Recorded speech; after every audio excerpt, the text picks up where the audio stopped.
Ok, então muito boa noite a todos. Dando sequência a esses nossos encontros, aqui em nosso espaço Caminho da Luz mais uma vez, estamos iniciando mais esse ciclo de conferências, onde nós vamos abordar cerca de 18 temas, né? E a gente vai passar esse nosso dezembro, aqui esse mês de dezembro de 2008, falando sobre temas espirituais, sobre temas esotéricos. Bem, o tema que eu escolhi para abrir esse seminário é exatamente a autotransformação. Ou seja, como mudar sua vida. Como transformar a sua vida, transformar o teu ser. Muito bem. Para que nós possamos entender, muita gente às vezes não encontra paz, não encontra felicidade, não encontra harmonia em sua vida, vive angustiado, vive deprimido, vive insatisfeito com a vida, insatisfeito com o trabalho, insatisfeito com tudo. Na vida, as pessoas são condicionadas em nossa sociedade a buscar determinados valores, os valores impostos pela sociedade, ou seja, obter fama, sucesso, poder e dinheiro. Se você perceber bem, ao longo de toda a história da humanidade, né, os grandes homens, os grandes conquistadores, a humanidade sempre viveu, vamos dizer assim, oprimida pelos grandes imperadores, pelos grandes conquistadores, que em toda parte do mundo, né, se formava uma comunidade, num determinado vilarejo, aquela comunidade começava a prosperar, já vinha interesseiros de outras regiões com exércitos e tudo mais, invadia, saqueava, tomava conta, pela sede de poder que muitos seres humanos e muitos poderosos tinham, né? Então, a humanidade sempre, o ser humano, ele almejava estar nesse posto de poder, em primeiro plano, para não estar oprimido, né? Para não ser oprimido, não ser massacrado. Em segundo plano, para obter todos os bens, todos os status, toda a fama que essa posição de poder lhes fornecia. Então, o ego da humanidade foi formado em função desta forma de existir de nossa civilização. Porque hoje nós somos fruto histórico, né, de uma, a gente chama do arquétipo da humanidade, ele ainda incorpora na civilização até os dias de hoje. Ou seja, os seres humanos são os mesmos, mudou a tecnologia que está em volta, né, mas as conquistas continuam, os poderosos continuam dominando, as guerras continuam imperando, ok? E o ser humano continua buscando os mesmos ideais, os mesmos valores. A sociedade está sempre dividida, né? Nós temos na sociedade a famosa pirâmide social, né? Onde nós temos lá no alto os poderosos, uma porcentagem muito pequena que detém praticamente 95% ou 98% dos bens da humanidade, do dinheiro. O resto sobra para o resto, que é praticamente nada. Nós temos uma grande porcentagem de nossa civilização nos dias atuais, uma porcentagem muito grande que passa fome, que é a questão da miséria. Você está entendendo? No mundo como 2000, terceiro milênio, o ser humano não devia, nenhuma parte do mundo, estar sem moradia e estar sem alimento. No entanto, esses poderosos detêm toda essa riqueza, acumula todos esses bens, em detrimento de toda uma falha estrutural das pessoas que estão aqui. Ou seja, como a maior parte da humanidade está aqui, nesta faixa, você pode somar 95% da civilização aqui, entre classe, né, realmente na miséria, tem a classe pobre, tem a classe média, aquela coisa toda até. Então, na verdade, a grande parte da humanidade gera um arquétipo dentro de si mesmo de ir buscar sair dessa condição. E almeja profundamente aquela posição. Vocês já viram o que é como as pessoas veneram um artista, um cantor de rock, um músico? Quando você vai num show de futebol, num show no campo de futebol de uma banda de rock, os Beatles, aquela época dos Beatles, você vê 4 ou 2 ou 3 neguinhos lá em cima do palco e milhões lá embaixo, gritando, se matando. Porque, na verdade, todos os que estão aqui embaixo se matando queriam estar aonde? No seu inconsciente. Queriam estar naquela posição de poder, naquela posição lá em cima, naquela posição que é o sucesso, que chama atenção, que ganha muito dinheiro. Você vê, qualquer cantor sertanejo hoje que faz sucesso sai da miséria, né? A maior parte da história brasileira, você pega um cantorzinho, né? Zezé de Camargo e Luciano, quantos outros? Tem até o filme. Sai lá da miséria, né? Lutando para fazer o sucesso, para ter dinheiro, fama e poder. E desfilar nos seus carrões, nas suas caminhonetes, comprar sua fazenda. Este é o modelo arquetipal que está envolvendo toda a humanidade em toda a sua história. Então, o homem atual, a sociedade atual, todos os seres humanos que estão nessa faixa de miséria, eles sonham profundamente em mudar suas vidas, mas mudar em que direção? Nessa única direção que a sociedade lhe apontou: atingir o poder, estar no poder. No entanto, nós sabemos que a sociedade, a nossa civilização, ela foi construída de tal forma, de tal maneira, que este grupo de elite impede que essas pessoas acessem a esse estado de poder.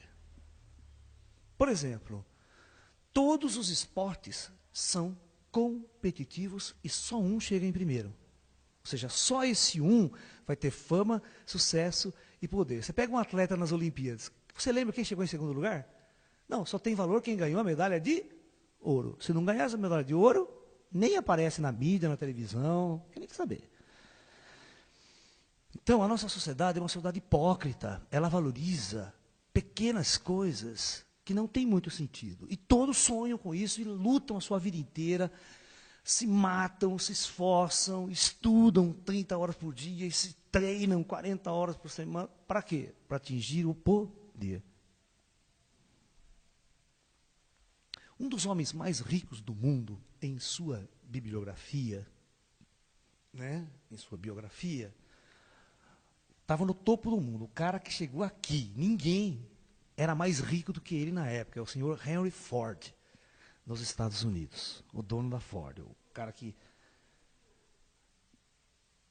Ele escreveu um texto na sua biografia, assim escrito assim, na sua biografia.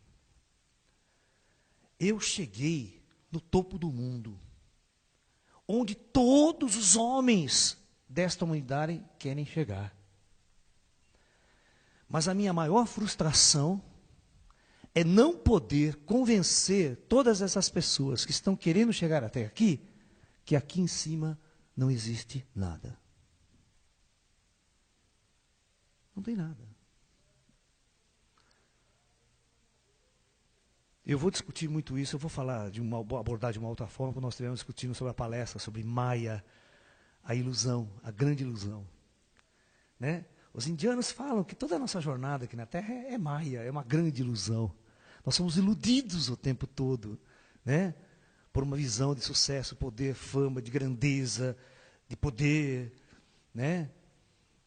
Nós somos enganados e vivemos uma vida ilusória. E o verdadeiro valor, aquela verdadeira coisa que nós deveríamos buscar, ninguém o faz. Ninguém o faz. Uma minoria da humanidade, sábios, de homens realmente sábios, conseguem se libertar deste arquétipo, desta projeção que a humanidade faz, de você mudar essa direção de querer estar no poder, de querer estar lá em cima. São poucos os seres humanos que acordam para isso. E esses seres humanos que acordam são aqueles que ouvem, na verdade, os grandes mestres. Que ouvem Buda, que ouviram Jesus, que ouviram a mensagem dos grandes mestres da humanidade, que sempre disseram: não é por aí que você vai encontrar a paz, a felicidade e a realização. Pode esquecer. Você vai criar exércitos, você vai fazer conquistas, você vai matar pessoas, você vai pisar em muita gente, vai ter que derrotar muita gente para estar em primeiro lugar. E quando você fizer isso, não vai valer a pena a sua conquista. Você vai ver que ela não significa absolutamente nada na sua existência. Absolutamente nada. E, infelizmente, a nossa humanidade, ela continua buscando os valores materiais da vida.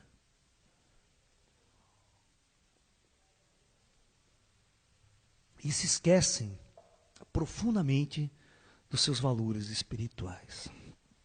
O que o ser humano é hoje? O que as pessoas são hoje? Elas são robôs, máquinas, androides, produzidas por uma cultura e produzidas por uma sociedade. Eu tenho pena dos jovens que vão para a escola e vão para as universidades. Eu tenho pena. Porque é uma fábrica de idiotas, é uma fábrica de formação de androides, é uma fábrica de formação para jogar as pessoas para seguirem todas nesta direção.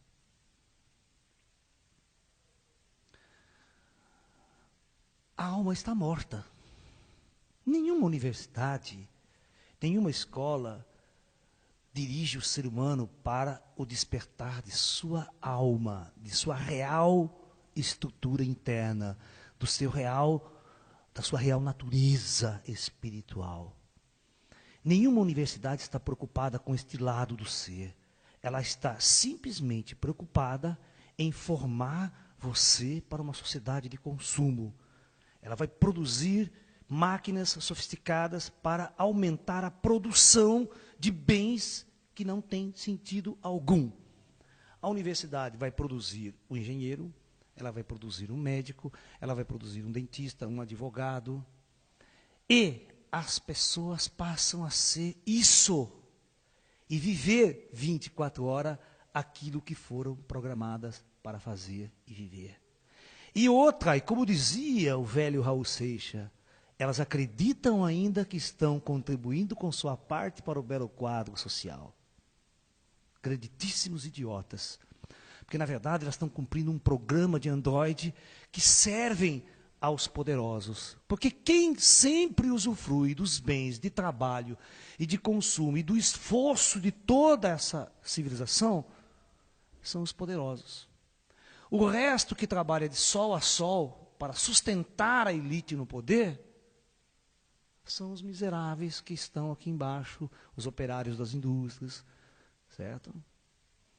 Então, quando que nós vamos acordar e ouvir de verdade os grandes mestres e fazer uma grande transformação radical em nosso mundo e nossa sociedade? Quando? Obviamente, eu nunca sou um indivíduo que promovo revoluções, peguem armas e vão derrubar o poder. Não adianta isso. Já fizeram tanto isso na história, né? E nunca deu certo, né? Eles tiram o idiota do poder, põem outro, tiram o outro, põem outro, né? Vide a Revolução Francesa, né? Derrubaram aquela puta revolução, depois bota Napoleão Bonaparte no poder, né? Uma beleza, né? Um dos maiores carnificinas da história, até considerado como o primeiro anticristo, vamos assim dizer, pelas profecias aí. No entanto, a gente percebe que só existe uma revolução que realmente vale a pena. É aquela revolução proposta pelos grandes avatares da história da humanidade. É a revolução do espírito. Você não tem que mudar o mundo. Você não tem que mudar as pessoas.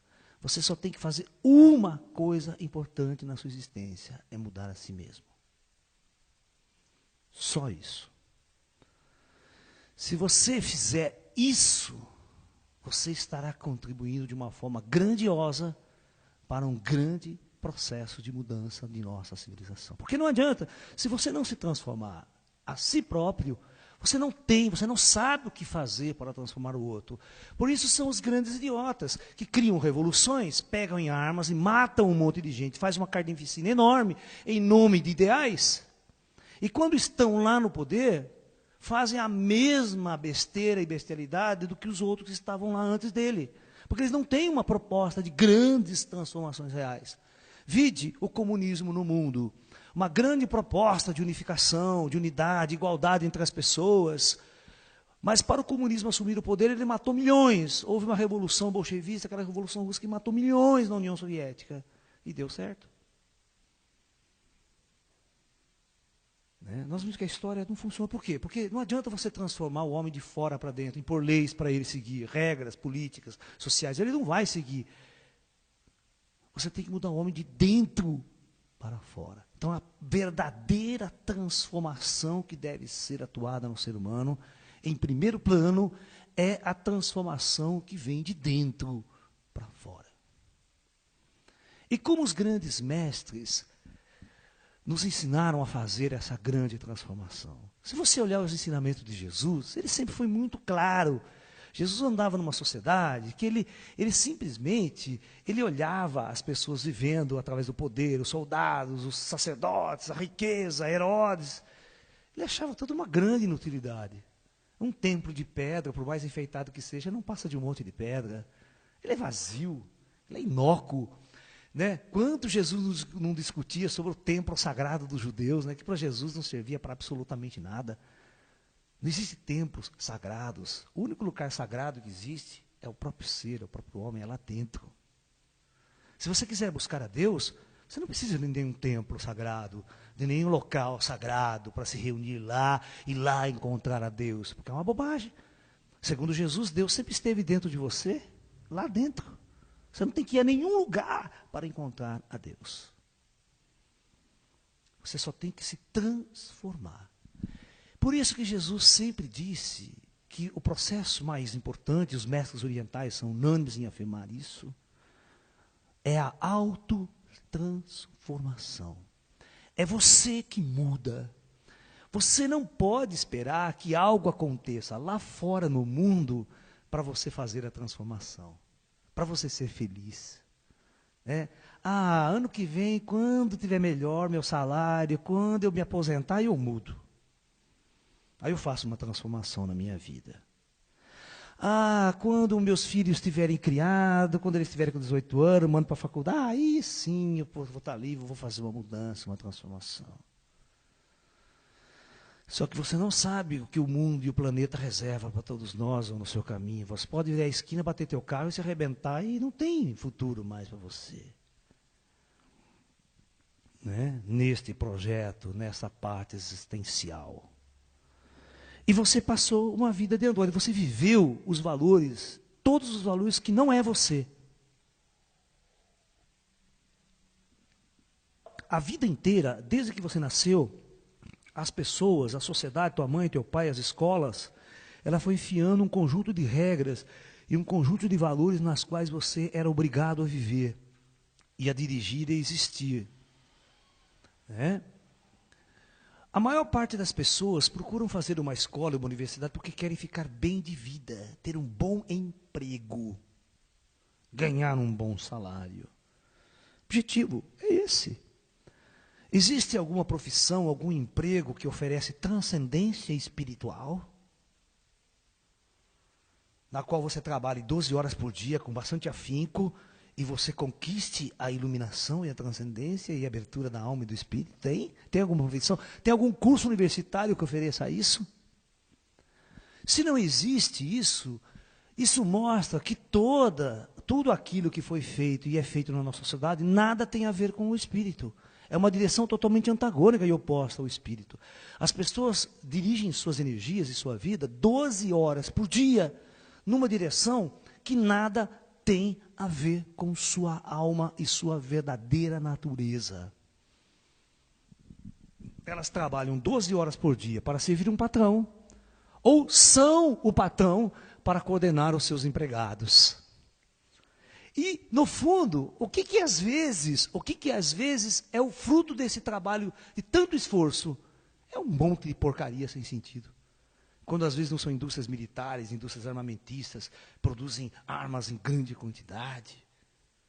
Né? Produzem um monte de objetos sem valor e sem sentido real para a humanidade. Né? Então, quando você começa a acordar, quando você vive experiências como eu vivi desde muito jovem, de acordar para o plano espiritual, de entrar em contato com espíritos, com inteligências avançadas, e eu começo a ver o que eu sou. Quando você tem uma experiência de projeção astral, sai do seu corpo e vê teu ser deitado ali, aquele corpo inerte, e você olha e fala, eu não sou aquilo, eu não sou aquele corpo. O que é que eu sou então? Vem aquelas perguntas. Né? Por que que as pessoas nesse mundo, nessa sociedade, não acordam da mesma forma que eu acordei? Por que que elas não enxergam o mesmo que eu enxerguei? Por que que dia após dia, uma civilização que se acha avançada continua vivendo da forma mais primitiva e mais decadente que possa existir? Eu, às vezes, não consigo entender o cerne do ser humano. Aí, quando você analisa profundo, você percebe, né? É muito difícil desprogramar um androide. Convencer as pessoas de que elas não são advogadas, de que elas não são médicas, de que elas não são engenheiras, de que elas são algo muito maior do que tudo isso. Um mestre zen, um monge zen, que dedicou a sua vida, toda a sua vida, 24 horas por dia, para buscar esse seu eu.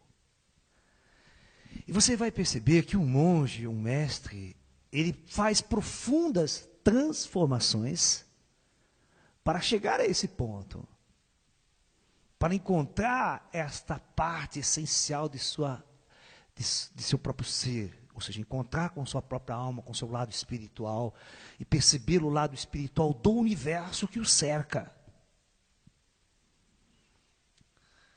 Um mestre desse muito evoluído, muito avançado, muito acordado, vamos assim dizer, porque nós dissemos, né, os mestres falam que nós estamos adormecidos, vivendo uma vida de androide, de robô, dormindo, zumbis. E poucos são aqueles que acordam, que despertam para uma verdadeira natureza, como se fosse um chamado, acordar. Ela desperta desse sonho, e quando ela desperta, ela não mais segue essa corrente, esses valores e a direção ditada pelos governos, pela política, pela sociedade.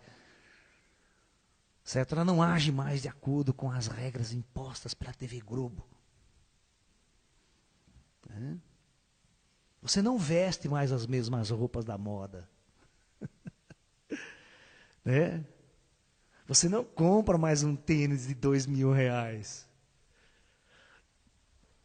Você não vai fazer mais isso. Você não é idiota. Né? E você também não vai contribuir para o salário do Ronaldinho ganhar 30 milhões por ano. Não tem sentido. Você vai perceber que os valores são completamente diferentes. Um grande professor universitário, formador de androides, o Android Moore, formador de androides.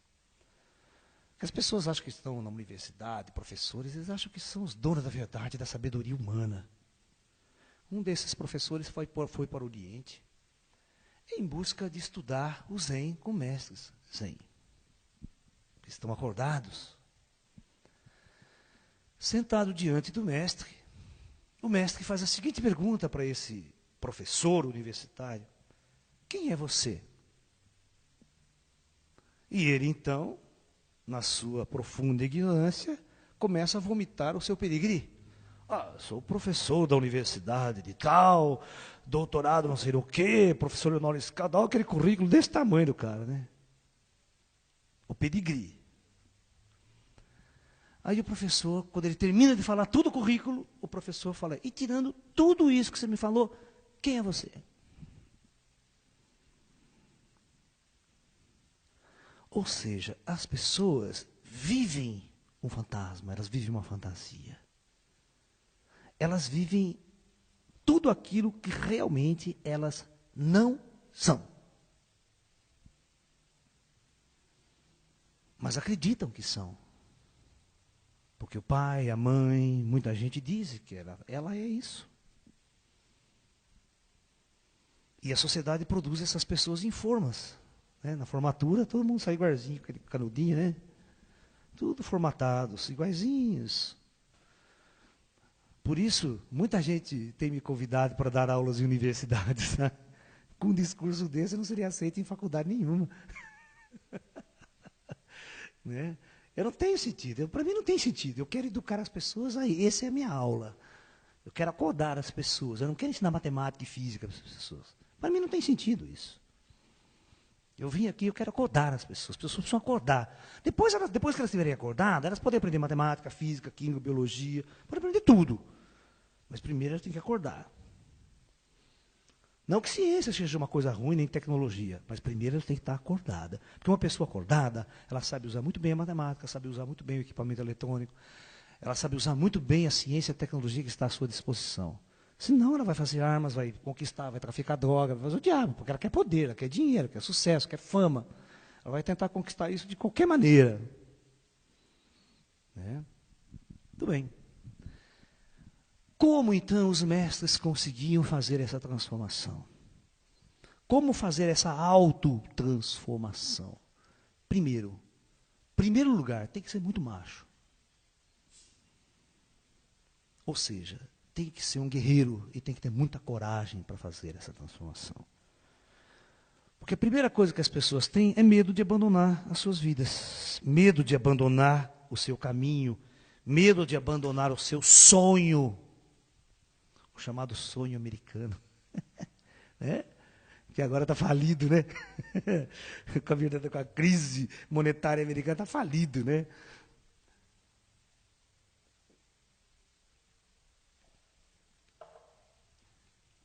Então, primeira coisa, as pessoas são o guerreiro. Por isso que nós chamamos, tem uma palestra que eu vou colocar aqui nesse ciclo, que chama O Guerreiro da Luz. Seja um serviçal da luz, um guerreiro da luz. Mas para você ser um guerreiro da luz, você tem que ter a verdadeira... Por isso que os monges Shaolin treinavam Kung Fu. As pessoas entram na minha academia, que elas não entendem, porque está cheio de armas, um arsenal de armas estranhas aqui na volta. E eu falando dessas coisas, de sabedoria, de luz, de iluminação. Porque, na verdade, nós aprendemos com os nossos mestres espirituais que o guerreiro da luz, ele primeiro precisa ser um grande guerreiro. Por quê? O grande guerreiro tem uma característica muito importante, coragem. Ele não teme nada. Ele não teme os seus inimigos. No entanto, o guerreiro da luz, ele aprende que o verdadeiro inimigo dele é o seu próprio ego. É a sua própria forma de ver o mundo. É a própria forma como ele foi condicionado. É a sociedade em que ele está, é o seu verdadeiro inimigo. Por isso que a maioria dos mestres no passado, a primeira coisa que eles faziam era abandonar a sociedade. Eles faziam um abandono da sociedade, mas consciente. Iam para as montanhas, iam para os mosteiros, ou iam para as florestas, meditar sozinho. Porque em certas épocas não existiam seitas, religiões definidas, estruturadas.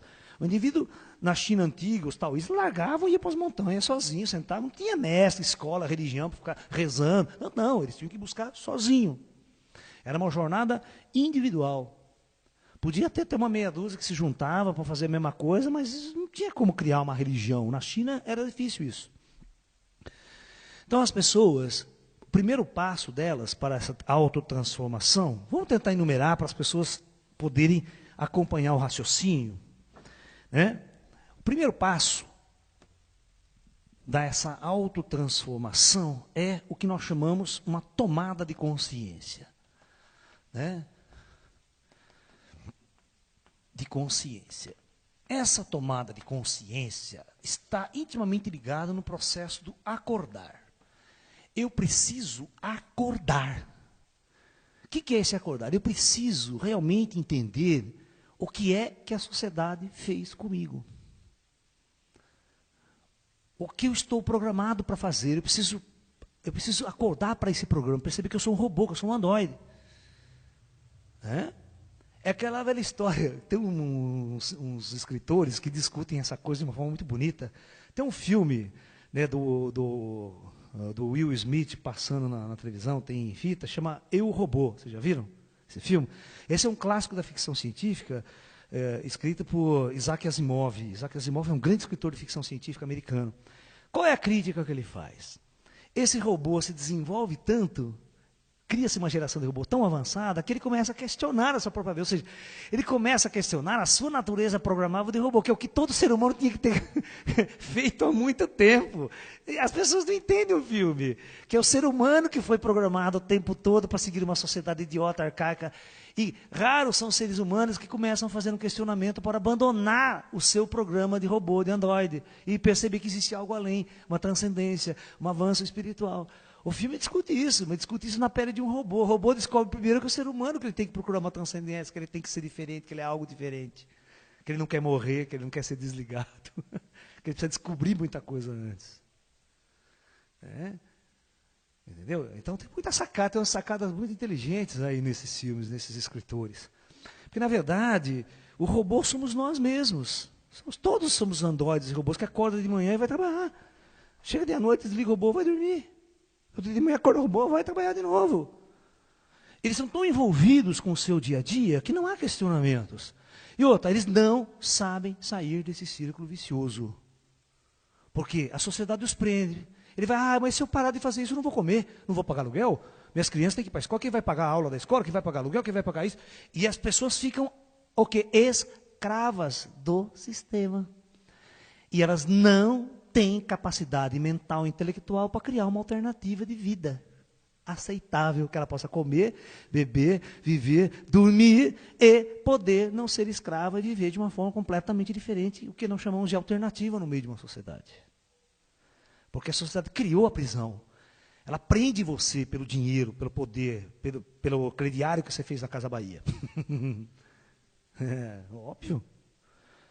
Né? A sociedade americana fez isso com os americanos. Ela simplesmente fez o quê? Endividou todo mundo ficou escravo dos bancos. Aí ninguém pagou, o banco quebrou. Foi até legal isso. Né? Coitados, os ricos estão chorando por causa deles. Né? Estão morrendo de dólares, coitados. Não vão poder comer caviar mais. Né?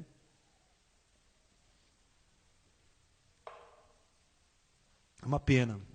Então, o primeiro passo você tem que acordar, cara. Isso é um exercício. Você tem que ler muito, estudar muito, ouvir muita palestra. Senão você não se convence. Você acha que está tudo bem, vou continuar minha vidinha assim, meu emprego, tal, pá, daqui 10 anos, veio um câncer, um ataque cardíaco, se for. Né? Uma beleza esse é o destino das pessoas. Todo mundo é igual, cara. E todo mundo espera aposentar, né? Depois que eu aposentar, depois que você aposentar, bicho, você vai morrer. É isso que você vai fazer, você vai partir daqui. Não sobra mais tempo para nada depois da aposentadoria. 65 anos, né? Ninguém vai produzir o que depois de 65? Não tem energia nem para andar, já vai com artrose e tudo. Vai fazer que transformação depois dessa idade? Nenhuma. Né? Nenhuma. A energia deveria começar como no mosteiro, né? Já bota o moleque lá, 7 anos de idade no mosteiro Shaolin. É a partir daqui que você vai começar a sua jornada. Entendeu? A partir desse momento nós vamos fazer essa transformação. Nós não vamos permitir, era muito legal. Por isso que você pega um filme desse, que um menino entra no mosteiro com 7, 8 anos de idade, ele aprende uma coisa e compara aquele aprendizado com a sociedade. É o que acontece com aquele seriado Kung Fu que passava na televisão, do Kwai Chang-caine, que é muito antigo. Se vocês que estão me ouvindo agora não conhecem, vai na locadora e pega o seriado, né, que chama Kung Fu.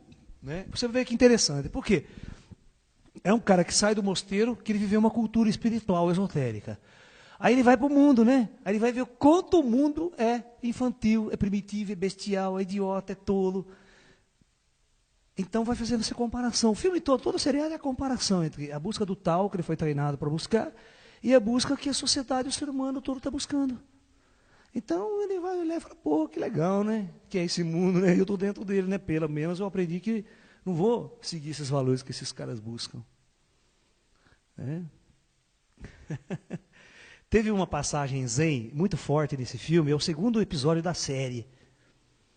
Ele chega numa fazenda, você vê o que é um zen, o valor que um mestre zen tem dentro dele, que é diferente de tudo que a gente já viu aqui, foi treinado. Então ele chega numa fazenda, e nessa fazenda só tem uma senhora que é dona dessa fazenda. Ela não tem empregado, ela não tem nada, ela está sozinha, o marido morreu, e ele pede abrigo para essa mulher, né? E ele fala assim para a mulher que ele gostaria de ajudá-la, né? Se ela pudesse oferecer um trabalho, alguma coisa, que ele ficaria muito feliz. E aí ele começa a trabalhar, começa a carpir lenha, arrumar isso, carpir grama, arrumar, trabalhar no serviço da fazenda, certo? E ficando ali morando. No final da semana, olha só que louco, a mulher chega com o pagamento para pagar ele. Presta atenção. Ele trabalhou uma semana, nos Estados Unidos é costume pagar por semana, tá? Ele fala, mas o que é isso? É seu pagamento. Mas pagamento para quê? Você trabalhou aqui, tudo. Não, mas foi um prazer trabalhar. É muito bom na vida a gente ter algo para fazer, algo para servir. Eu apenas servi. Eu não quero nada, nenhum pagamento em troca. Eu já tenho água, comida, posso respirar, tenho um abrigo para dormir. O que mais eu posso querer? O que todos vocês querem? Vocês não se lembram?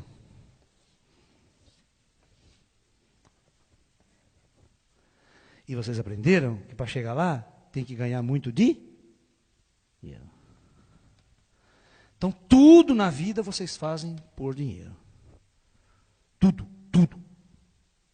Se sujeitam a ser escravo para obter o dinheiro. E o sentido mais engraçado desse filme, que é um homem que estava na luz, que estava com... Estou um pouco me lixando com essa coisa chamada dinheiro.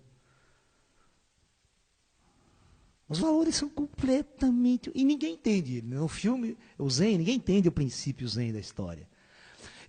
Porque o princípio Zen, de um homem formado numa escola esotérica, é que tudo isto que a humanidade busca, que bilhões de pessoas buscam e trabalham todos os dias para obter, não passa de uma grande idiotice, de uma grande tolice, de uma grande ilusão. Então, o Zen não procura isso.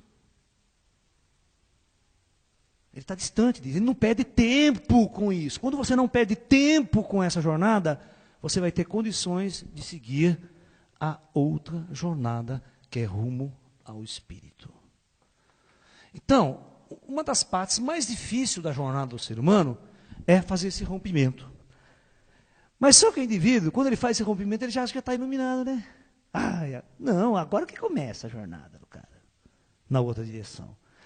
Vocês têm que entender... Tem cara, que chega aqui na minha academia, ou chega no meu grupo espiritual, fica um mês, para de comer carne, faz umas transformações, que meditando. Pô, cara, lá, eu não vejo nada, não vejo ET, não vejo espírito, não sinto nada. Eu falei, pô, cara, você ficou 50 anos, bicho, correndo atrás dessa coisa aqui. Agora, em uma semana já que está iluminado, nem mudou a sua vida, você não fez nada em função. Você não fez nada em função dessa transformação. Você acha que em uma semana você vai estar vendo espírito, falando com ET, saindo fora do corpo, dando piruleta em Vênus? As coisas não são tão simples assim. Ou seja, toda jornada espiritual, a jornada de um discípulo, ela começa com o primeiro passo. Isso aqui é o primeiro passo. Você precisa se instruir muito. Acordar. Ver que você é um androide e fazer mudanças. Por isso que Jesus falava para os discípulos dele, dai a César o que é de César e a Deus o que é de Deus. Tem que sacar muito bem o que o César faz e o chamado. Que direção, para quem você quer servir sua vida? Você quer servir a César, que é isso aqui, ou você quer servir a Deus? É muito difícil servir os dois ao mesmo tempo. Não confundam isso com o caminho do meio. O caminho do meio é uma outra questão. Você precisa estar acordado. Porque enquanto você não estiver acordado, a única coisa de valor que você vai dedicar à sua vida é buscar fama, sucesso e poder. Você monta uma banda de rock, o moleque manda uma banda de rock, ele quer fama, ele toca, vai treinar o dia inteiro, a vida inteira, para ter fama, sucesso e poder. Não há espírito na jogada, não há alma, não há transcendência. Esses valores não existem. E o fato da humanidade toda estar nesta jornada, isso aqui é uma jornada competitiva. As pessoas competem para estar no poder. Aqui vai ter guerra, conflito, revoluções, morte, massacre. Mas quando eles estão verdadeiramente fazendo uma autotransformação interior e uma busca verdadeira, a paz se instala. Esse indivíduo não vai competir, ele não vai lutar, não há por que lutar. Não tem valores mais pelos quais vale a pena perder a sua vida ou matar o outro. Não tem sentido. Né? Por isso que as pessoas querem me convencer que existem ETs maus. Eu canso de falar para as pessoas que ET mau não existe. A única coisa mal que existe é a cabeça do ser humano. Que é deprimente.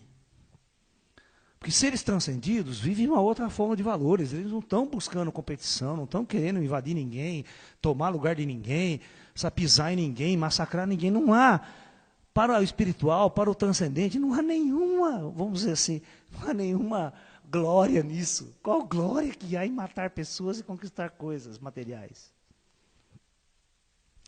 Vocês sabem como Alexandre o Grande, um dos maiores conquistadores da história, foi o enterro dele? Como foi o enterro dele? Aliás, né, a gente brinca, fala que Alexandre o Grande, ele era grande, mas na verdade ele tinha 1,45 m de altura, vocês sabiam disso? Vocês sabiam que o grande guerreiro Alexandre o Grande, que os caras fizeram um filme aí, né, o Alexandre, mas botaram um puta Brad Pitt, não sei quem lá, aquele cara bonito. Pô, o Alexandre o Grande tinha 1,45 m de altura, ninguém levava esse homem a sério se chegasse perto dele para lutar. Quem que levava aquele baixinho a sério? Dá uns tapas na ordem desse baixinho. Mas ele era estrategista, um inteligente estrategista, certo? Essa era a cabeça do Alexandre o Grande. Esse Alexandre o Grande, que vocês sabem, conquistou, na antiguidade, e as conquistas dele foram contadas até hoje. No entanto, numa parte de suas conquistas, ele ficou muito doente. Doente.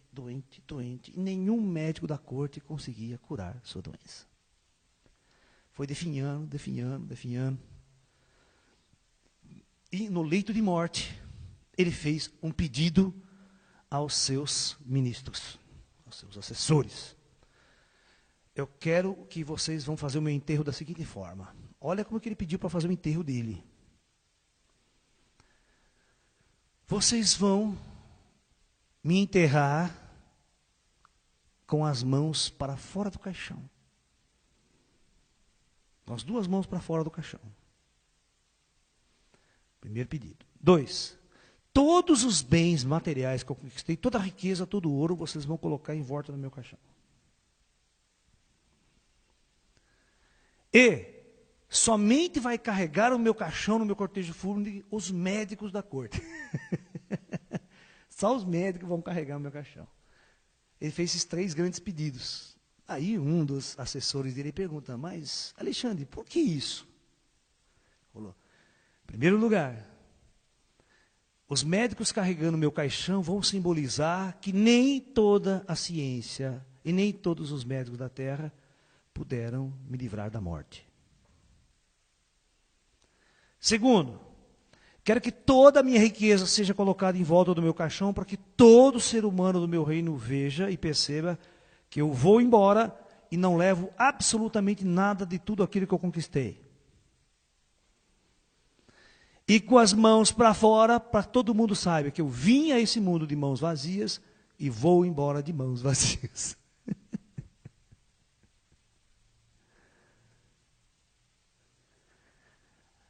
Por que todo mundo ainda quer seguir o caminho de Alexandre o Grande, através de suas conquistas e conquistar? Porque na sociedade isso é crescer, né? Ai, peguei um emprego melhor, um cargo melhor, ai, estou feliz, estou ganhando mais, agora subi na vida. Até ganha o famoso prêmio de operário padrão, né? Isso é maior. O dia que você ganhar isso, bicho, você pode se enterrar.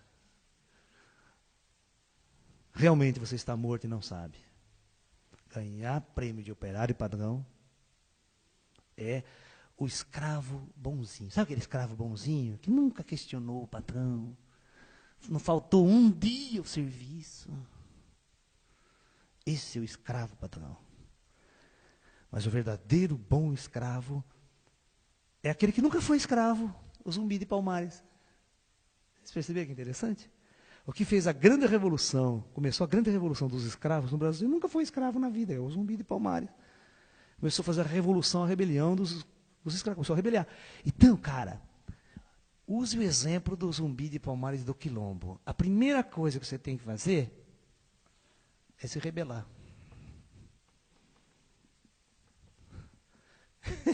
E o que eles faziam? Fugiam. Porque só assim eles podiam criar a sua sociedade.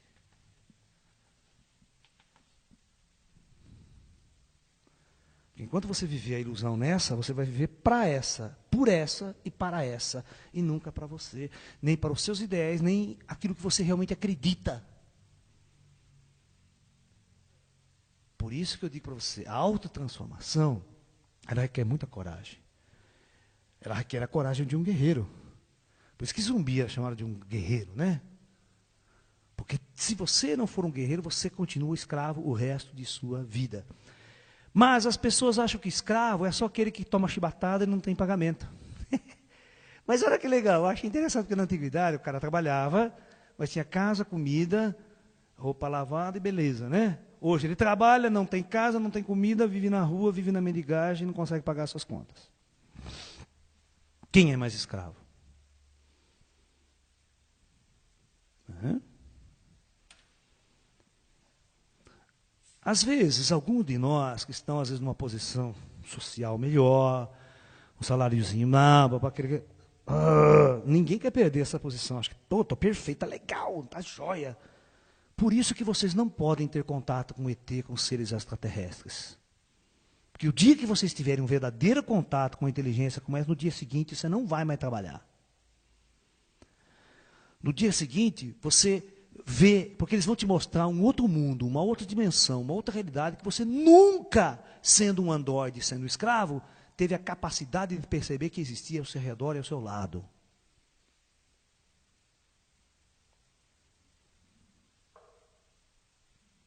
É por isso que um contato com esses mestres, com esses avatares, eles promovem uma mudança violenta na sua vida. Por isso que eu acho que era muito difícil você sentar na frente do Buda, assim, cara a cara com ele, ter um papo com ele. Você nunca mais era o mesmo, cara, na hora que você saía dali. Porque são forças poderosas que te mostravam algo que você nunca teve a capacidade de enxergar ou ver na sua vida. E esse é o papel de um mestre, esse é o papel de um avatar ou de um grande transformador.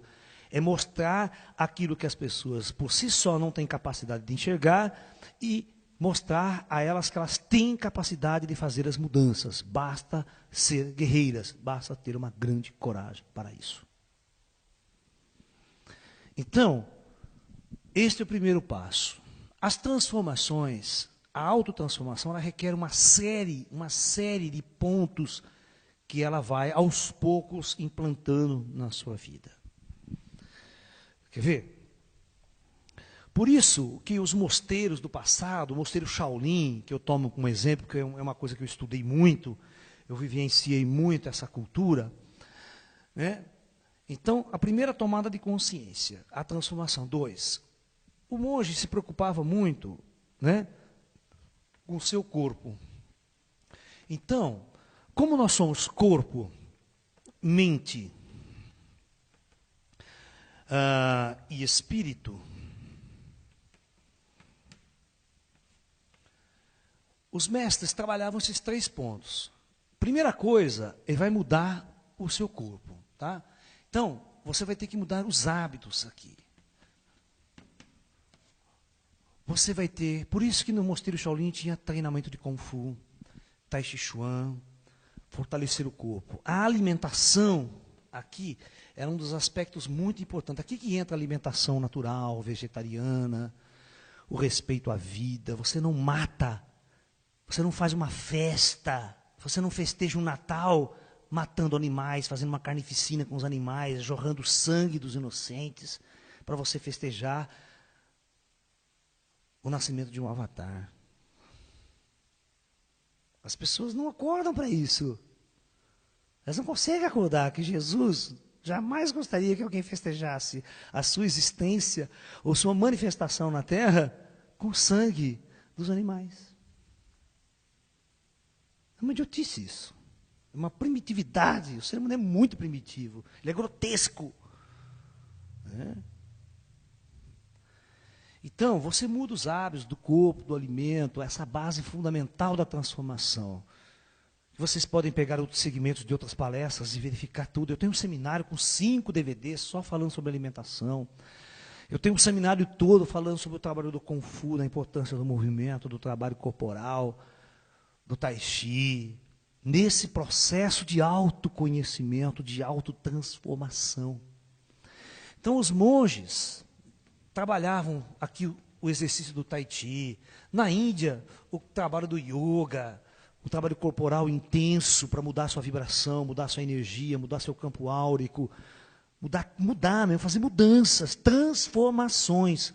Porque o Buda tem uma frase muito célebre: não pode haver iluminação ou transcendência sem transformação. Você tem que transformar, você tem que mudar. Então, o Kung Fu, né? Eram grandes escolas que treinavam o corpo e mudavam profundamente a sua energia, a sua vibração, a sua aura, os seus chakras, que eram base fundamental. A mente, a parte mental, é tudo aquilo que nós falamos agora, é a sua programação de Android, a sua filosofia de vida, o que enfiaram na sua cabeça. Sua mente tem que mudar. E para sua mente mudar, você vai ter que estudar novas filosofias, ver a orientação dos grandes mestres, dos grandes avatares. Você vai mudar a tua mente, mudar a tua programação. Você vai acordar. Então, aqui você vai ter que estudar, sim, budismo, taoísmo. Mas tome cuidado para entrar numa seita crente e ficar mais uma vez escravo do modelo religioso, da escravidão religiosa, do fanatismo. É isso que tem que tomar muito cuidado também, porque hoje em dia, né, você vai lá na igreja do Bispo Macedo, você acha que ele vai te iluminar? Ele está muito mais interessado em pegar a tua grana do que realmente passar um processo de transformação real para você despertar e crescer. Então, realmente, esse trabalho filosófico da mente, a mente precisa tomar muito cuidado para não sair de uma armadilha e entrar em outra armadilha. Na verdade, ela vai ter que acordar e buscar saber como usar o seu conhecimento para a sua libertação. Isso é um trabalho. Por isso que a gente oferece também em outras palestras, né? Nós oferecemos palestras sobre budismo, sobre taoísmo, sobre hinduísmo, sobre todas as correntes filosóficas que podem ajudar você a ver o mundo de uma forma diferente. A ver a sua vida na Terra de uma forma diferente. Isso é muito importante. É muito importante que a gente aprenda a ver a nossa vida na Terra de uma forma diferente. E esse exercício mental era uma vida no mosteiro Shaolin. Os alunos, desde criança, iam aprendendo com o mestre, na convivência. O mestre ia ensinando, conversando, orientando, mostrando. Por isso que para um homem, às vezes, na nossa sociedade, que está com 50, 60 anos, fica difícil aprender tudo em uma vida. Abandonar a velha mente, abandonar os velhos condicionamentos, os velhos valores que foram impostos em toda a sua existência, abandonar seu diploma de faculdade, sabe? Abandonar a sua famosa e pretensa carreira.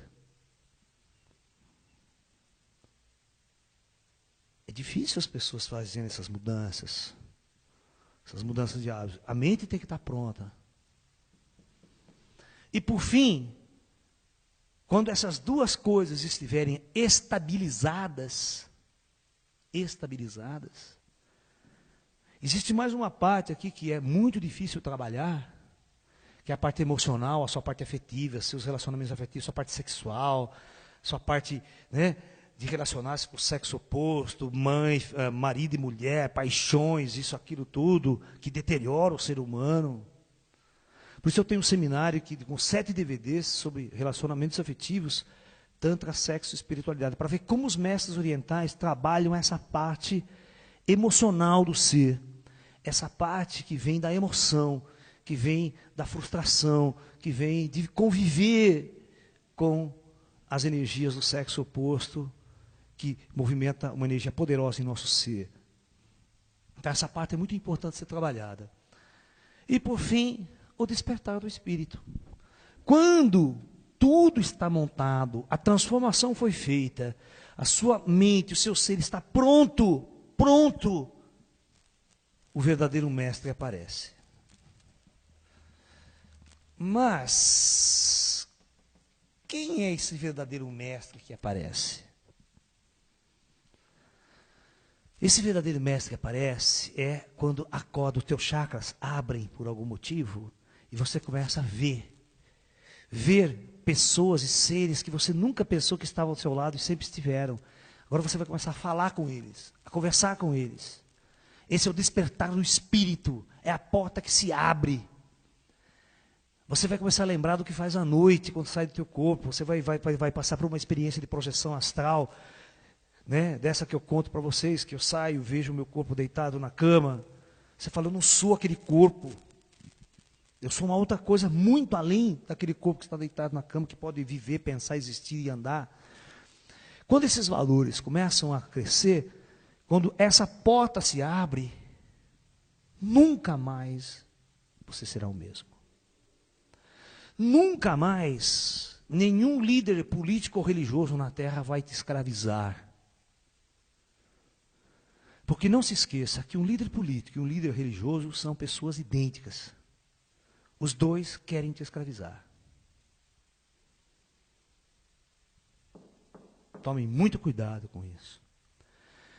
Por isso que eu tenho uma palestra que eu vou fazer aqui nesse seminário com o título Religiosidade sem religião. Você pode ser uma pessoa extremamente religiosa, porém não pertencer a religião nenhuma. Que esse seria o verdadeiro ideal de um caminhante espiritual. Porque aí você nunca vai ser escravo de nenhum líder espiritual, você não vai ser escravo de ninguém ditando regras para você viver de novo. Porque nós estamos querendo o caminho inverno, nós estamos querendo sair das regras. Nós estamos querendo nos libertar de quem ditou as regras para a gente ser isso, aquilo, fazer aquilo, ser aquilo. Nós queremos encontrar a verdade em nós mesmos, sem ninguém de fora nos enchendo o saco. Então, é libertação, primeiro passo, trabalho corporal, mudanças estruturais do seu corpo, que é o seu templo, que está carregando a sua alma. Não adianta um bêbado, um drogado querendo fazer meditação e ir para a transcendência. Não vai. Enquanto ele não consertar essa parte, enquanto ele for um doente mental, um doente psicótico, neurótico, né, bêbado, não vai conseguir esse salto quântico na sua consciência para a sua transformação também. Não adianta. A sua mente recebendo toda uma nova informação, a sua mente recebendo filosofias do passado, grandes mestres, vai ajudar você a compreender o mundo sobre uma outra ótica, sobre uma nova visão. Poucos seres humanos no mundo acordaram e fizeram essas mudanças. Muito poucos. E a abertura do espírito, encontrar a verdadeira natureza espiritual, a nossa verdadeira natureza, aquilo pela qual realmente nós somos e existimos neste planeta, neste mundo. Nós somos alma, nós somos espíritos que está apagado, que está adormecido por um mundo denso, por um mundo kármico, por uma sociedade altamente decadente e voltada estritamente para a matéria. Por isso que eu não vejo muito futuro para essa humanidade. Os conflitos tendem a aumentar e vão chegar a um ponto insuportável pela civilização, pela humanidade. É só esperar. E quando você desperta o teu espírito, nunca mais você vai ser o mesmo ser. Nunca mais você voltará a encarnar neste mundo. Você vai conquistar o que os mestres chamam de transcendência e ascensionamento. Você ascensiona para as dimensões superiores. Você não retorna a este planeta kármico, a esse nível kármico, onde você está aprisionado neste corpo, sendo escravo de uma sociedade decadente, arrastando o seu corpo todos os dias pela manhã para dentro de uma indústria, para dentro de um cubículo, para dentro de uma empresa, de uma firma, de uma escola, acreditando que realmente você está servindo a humanidade e fazendo algo realmente útil para a civilização. Pode ter certeza, você não está. Você pensa que está. Mas no fundo da alma, os mestres lá de cima dizem, você não está. Agora, quem tem coragem de assumir isto? Bicho, do outro lado, quando as pessoas morrem, vão rever o seu acástico, é anos de choradeira. É anos de choradeira dos espíritos, de perceber o quão idiota foram em toda a sua existência. O quanto a luz estava ao seu lado o tempo todo e eles não enxergavam. Preferiam servir a César e não servir a Deus. De uma questão assim técnica, do jeito de falar. Porque o alerta sempre foi dado. As pessoas são inteligentes, as pessoas não são burras, só não têm coragem. Só não acreditam realmente que possam fazer uma transformação. Porque elas acham que não tem apoio, né? Sozinhas. Se ela tem um grupo, às vezes, no meu grupo vai, eu vou no grupo, então todo mundo vai, eu vou também. Mas o dia que ela fica sozinha, o dia que tira o tapete dela, ela fica sozinha, para onde eu vou, ela vai para o shopping center de novo. Ela não vai para as montanhas meditar. Porque no shopping center está 300 mil pessoas, todo mundo comprando, ela vai lá também. Sozinha, eu meditar nas montanhas, estou perdido, ela morre de medo. O ser humano não gosta de ficar sozinho, né? Ele se sente muito mal sozinho.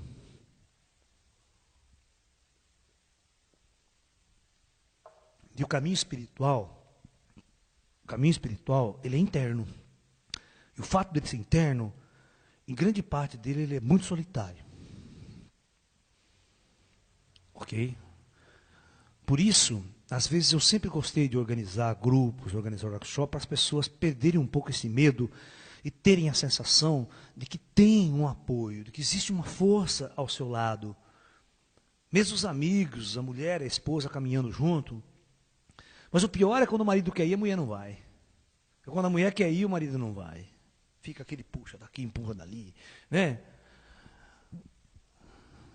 O verdadeiro empata a iluminação. Empata a transcendência. E depois você casou, acha que se libertou. Encontrou a felicidade. Né? Você arrumou mais um jeito de ser escravo. Mais um jeito de estar preso. Né? Arrumou mais uma pessoa para controlar a sua vida. Para te ditar regras e leis do que você pode e o que você não pode fazer. Por isso, Lala nunca casou, graças a Deus. E não casarei, não vou casar, vou morrer solteiro.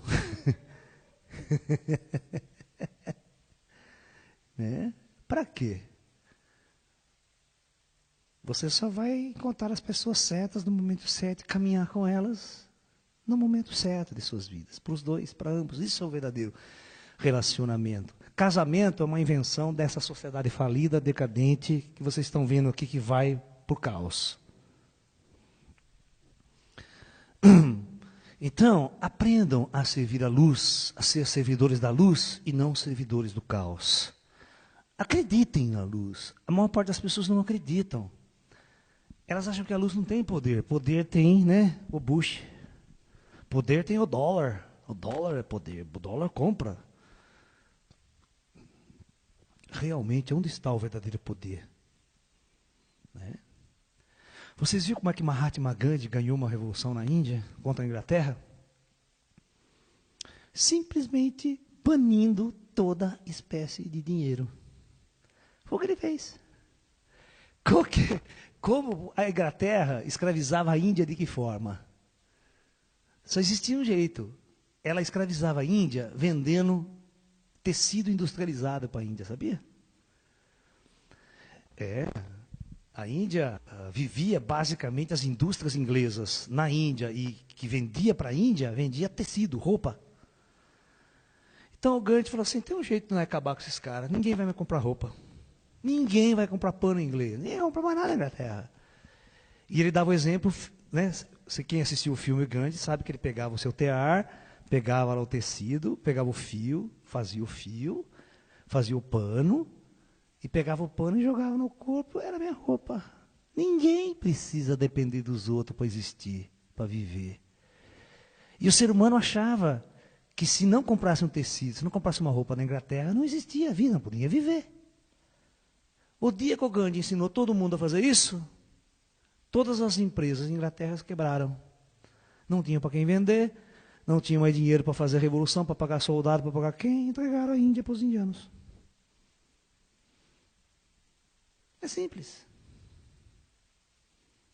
É só as pessoas aprenderem que podem viver sem dinheiro. E podem viver de um jeito muito simples e muito humilde, como o Gandhi resolveu viver naquela época. Sem luxo, sem passear em shopping center, sem precisar comprar computadores. A gente viveu sem computador há 500 mil anos. Por que eu preciso de computador para viver? Né? Então, as pessoas colocam certas coisas na cabeça que necessitam, e às vezes não necessitam. Então, a sociedade criou uma escravidão contínua. Todo ano você precisa mudar o carro, né? O senhor já não presta, obsoleto, todo civil. E assim por diante. Na verdade, quando você acorda para o Espírito, você faz essa transformação, você vai ver que as suas necessidades vão ser completamente outras. Completamente. A sua roupa vai ser uma roupa muito humilde e simples, que uma calça dá para a semana inteira. Né? Uma sandália, está ótimo demais. Camisa bem folgada lá, camiseta que custa R$10, R$10. Não precisa comprar uma roupa de 150, 200, uma calça de 300 conto. Né? Gente, nunca na minha vida eu paguei mais que R$ 50 por uma calça. Nunca.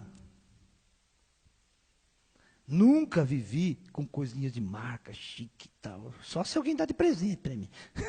Porque eu lá comprar, nevermore. Né? Eu não preciso disso. Né? E quando você começa a ver os verdadeiros valores da alma, viver os verdadeiros valores da alma, você vai ver que com muito pouco, você vive de uma forma tranquila e vive feliz, vive harmonioso, porque você consegue perceber uma outra riqueza que nenhum ser humano mais poderoso da humanidade possui.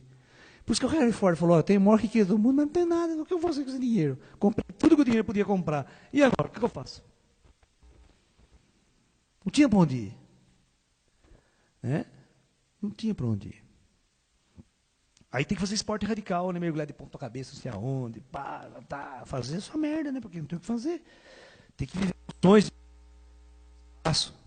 Tem que tentar ir para o espaço, pegar a nave espacial, pagar 50 milhões para dar uma volta em torno da Terra e voltar, né?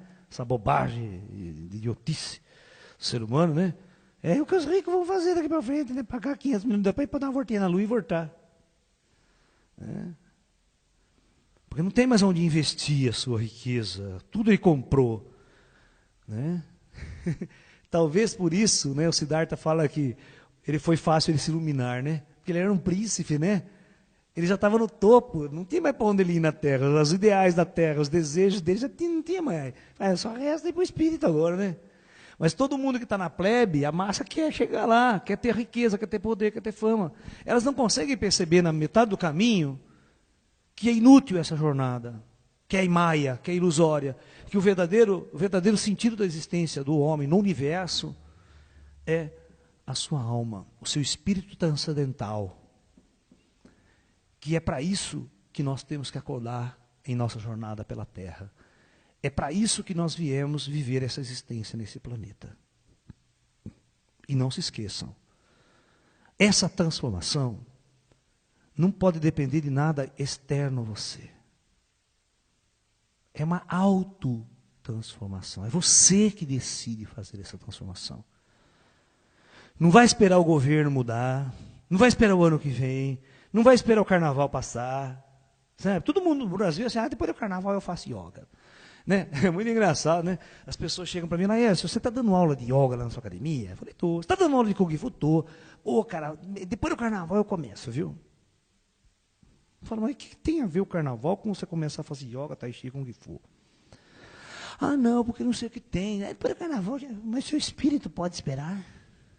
Será que a sua alma tem sábado, domingo, segunda-feira, terça-feira? Na alma, vive isso.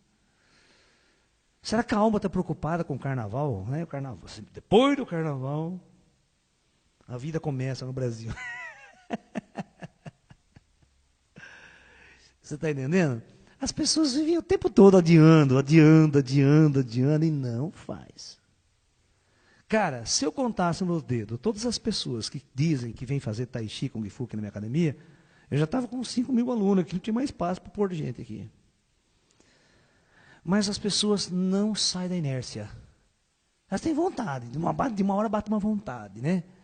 Mística, zen, de fazer meditação, de buscar ET, caçar UFO. Depois passa, né? Vai trabalhar de novo, fica cansado. Depois está tão cansado, trabalhou o dia inteiro, fica cansado. Agora vou treinar com o Gifu. Hoje eu não vou, estou muito cansado. Sabe? Estou cansado. Hoje, nossa, me deu uma preguiça. Semana que vem eu vou. E semana que vem uma puta preguiça de novo, cansado. Porque, claro, o sistema esgota ele, né? Esgota totalmente o ser. Trabalha 8, 9 horas por dia. Vai para a faculdade, faz um curso até as 5 horas, né? 11 horas da noite. O que você vai esperar desse cara depois? Vai meditar quando? Vai fazer tai chi quando? Vai buscar o seu espírito quando? Como dizia o Raul, né? E você acha que está contribuindo com a sua parte para o nosso velho quadro social, né? Verdadeiros idiotas, né? Acham que estão sendo pessoas úteis na sociedade. Mas para que direção, não? Por isso que Jesus Cristo, se ele vier hoje, ele vai ser um tremendo anarquista. Jesus, se vier hoje, ele é um puta anarquista. Ninguém tem coragem de seguir Jesus hoje. Se Jesus de verdade voltar para a terra e começar a andar e pregar, não tem um que segue o homem. No Brasil, o primeiro carnaval, o nego abandona Jesus. Vai tudo para a avenida sambar, Jesus que se lasque.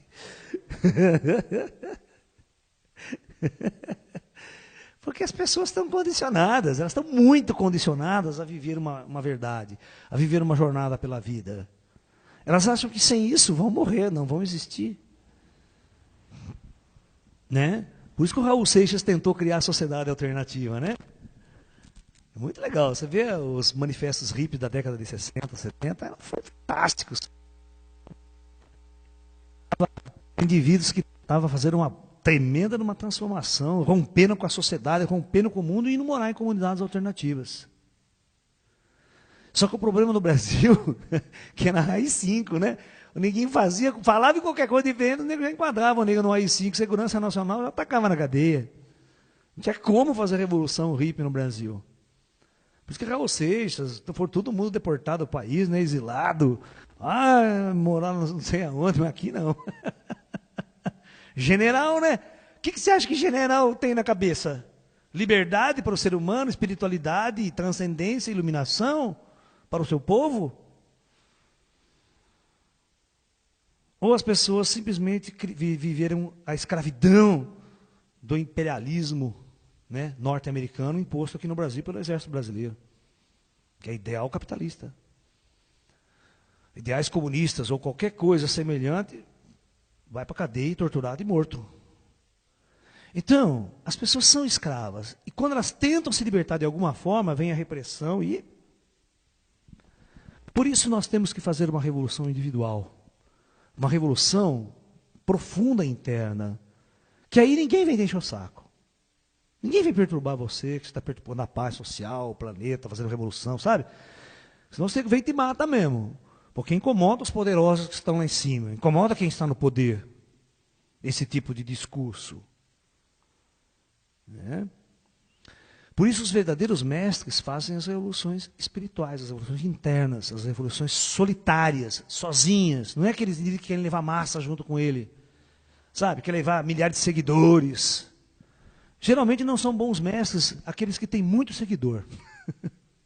Quem tem muito seguidor... Porque o verdadeiro mestre não gosta de seguidor. Né? Ele gosta de ficar, ele passa a mensagem, passa o ensinamento, vira as coisas, vai embora, você que se vire, vai buscar, vai trabalhar seu ser. Agora, quem gosta de seguidores são pessoas que querem poder. São pessoas que, quando não tem o poder político, o poder do dinheiro, querem o poder sobre você, mas religioso. A religião é uma forma de dominação, uma forma de poder, de exercer poder sobre você. E a igreja fez isso em toda a Idade Média, e as religiões hoje fazem isso com as pessoas, criando o demônio, criando o inferno. Eu te liberto do demônio. Mas só eu te liberto do demônio. Se você não for na minha igreja, você vai continuar com o demônio no seu corpo, dentro da sua casa. As pessoas morrem de medo, né? Eu vou ficar com o demônio em casa, tô fora, quero ir lá então. O cara vai me salvar do demônio, né? E você fica escravo do cara, porque se você não voltar lá, o demônio volta da sua casa.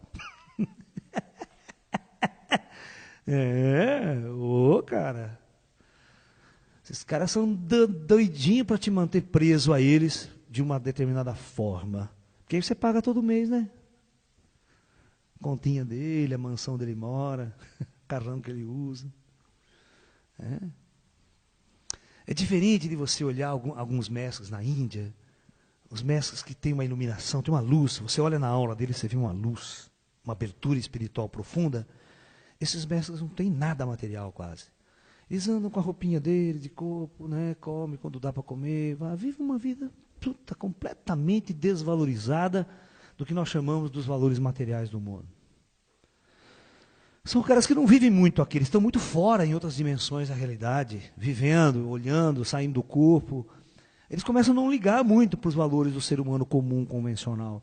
Isso assusta a gente às vezes, quando você vê um mestre indiano, a roupinha suja, nem aí com o mundo, sentado na beira do Ganges, lá, olhando para o céu, tranquilo.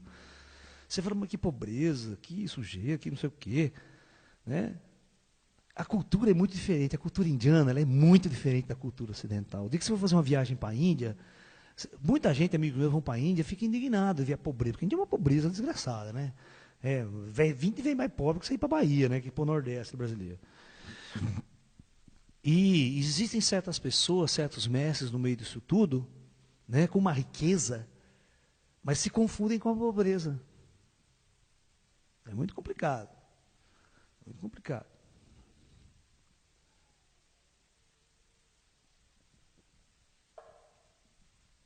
Muito bem.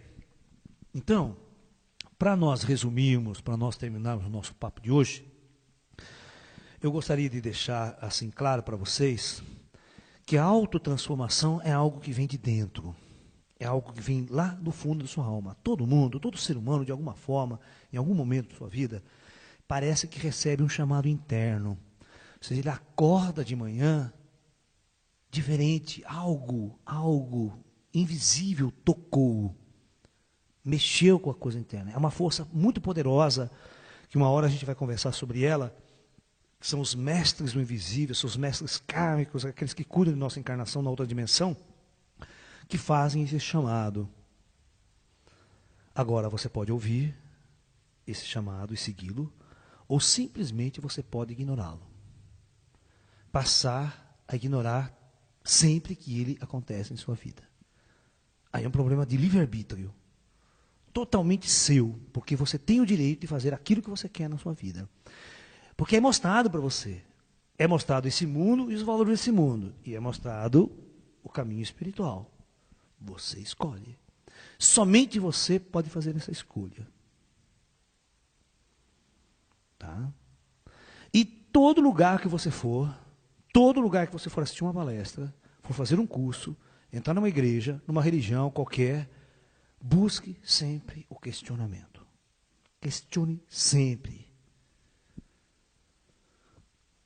Porque a autotransformação é algo que vem de dentro de você. A verdade só pode ser encontrada dentro de você. Nenhum líder espiritual, nenhum mestre pode dirigir a sua vida. O que nós podemos fazer é orientar, não dirigir. Orientar é dar toques. Como essa palestra que eu estou falando para você, eu dou toques. Mas não faço escravos para me seguir. As pessoas têm que encontrar em si mesmas essas ferramentas, esses alicerces, para trabalhar o teu ser. E hoje nós temos uma oportunidade que nunca tivemos nas gerações anteriores. O advento da evolução tecnológica fez com que todos os livros do mundo chegassem às nossas mãos. Todos. Imagine 50 anos atrás, quem conhecia literatura. Hoje a internet, você senta no seu computador, você aperta uma tecla, você tem a biblioteca do planeta na sua mão. Você tem a cultura do planeta. Como é que você vai usar isso? O homem sábio, ele sabe aproveitar isso. Ele sabe buscar aonde está o verdadeiro conhecimento, o ensinamento de livros, de grandes mestres, a orientação, para ele fazer essa mudança mental. Fazer seus exercícios de meditação, de transcendência, de encontro com as forças espirituais, que sempre estiveram ao nosso lado. Os espíritos andam ao nosso lado o tempo todo. Mas quem percebe? Quem sente? Quem fala com eles? Quem conversa com eles? É como se fossem cegos de nascença que nada vê. Quando você acorda para o espírito, é como se você recebesse o olho, né? Aquele que cego de nascença, que tem um problema na retina, o cara vai lá fazer uma cirurgia aos 20, 30 anos, e o cara volta a enxergar. Ele vê o universo inteiro, o mundo que aparece. O vidente, também, quando desperta a sua visão espiritual, ele simplesmente acorda para um mundo que sempre existiu e que ele nunca percebeu que estava ali ao lado dele o tempo todo. É idêntico ao cego de nascença que volta a enxergar. Por isso, ele começa a ver tantas coisas diferentes, começa a aprender tantas coisas com seres do invisível. O universo amplia-se de uma tal forma. Essa é a grande riqueza. Mas tem que acreditar nisso, tem que ter coragem para fazer essas mudanças, essas transformações. E não há essa abertura, não há esse crescimento sem transformação. Você precisa ter coragem de fazer as transformações. Tá? Cada um de vocês vai achar um jeito de fazê-la. Não vou ditar regra, não, viu? Cada um vai usar a sua criatividade. Quer mudar de emprego? Vai arrumar um jeito de viver e ganhar um dinheirinho honestamente, harmoniosamente e trabalhar no processo espiritual. Quer mudar de cidade, quer mudar de vida? Vai mudar de cidade, vai mudar de vida, vai morar para as montanhas, vai morar numa cidadezinha tranquila, vai plantar sua hortinha. Você pode fazer isso, você pode mudar. Certo? Cada um vai usar a sua criatividade, cada um tem um dom, cada um tem um talento que pode ser explorado. Eu explorei o meu talento de professor. Eu ganho minha vida alternativamente, vivendo de uma forma alternativa, sendo um professor. Mas não me convide para dar aula em universidades, em faculdades ou em colégios, porque é tudo que eu não quero ensinar para as pessoas. Mas eu sou um professor. Então eu uso o meu talento como professor, meu trabalho como professor, para ensinar. E da mesma forma que um professor universitário ganharia o seu salário, eu também ganho meu salarinho para sobreviver com as minhas aulas, com meus cursos que eu dou. É uma forma alternativa que eu encontrei. E cada um de vocês, dentro do seu talento, vai encontrar uma forma alternativa de sobreviver. Com certeza. E produzindo coisas boas para o mundo, viu? Todo ser alternativo que vai para o mundo alternativo, ele pensa muito bem o que ele vai produzir, o que ele vai trabalhar, se ele vai poluir o planeta, se vai ser sustentável a sua atividade econômica ou não. O que ele realmente está produzindo? Ele pensa muito bem. Isso melhora o mundo, isso muda o mundo. Você vê, muda o mundo porque ele mudou. Não é porque nenhum presidente, nenhum governador ditou regras e leis que mudassem o mundo. Se você esperar isso acontecer, você vai esperar o caos. Eles vão instalar o caos, nunca uma transformação real e verdadeira. Né? Mas o homem alternativo, quando ele muda, milhares de coisas ao seu redor mudam também. Porque a sua ação para com o mundo vai ser uma ação totalmente diferente. Ele vai amar os animais, ele vai cuidar dos animais, vai preocupar-se de não poluir o planeta, não destruir. Ele vai ter uma consciência planetária. Ele vai ajudar as pessoas, ajudar a sua comunidade de uma forma diferente. Né? Usar o seu talento para isso. Ok? Cada um vai usar o seu talento e vai fazer a sua transformação. Mas não se esqueça, a transformação é imprescindível para o despertar do espírito. E essa nova era que está chegando, esse novo período para a humanidade, vai ser o período do espírito. Quem não despertar o seu espírito estará totalmente fora. Ok? Então é isso. Namastê, muita paz.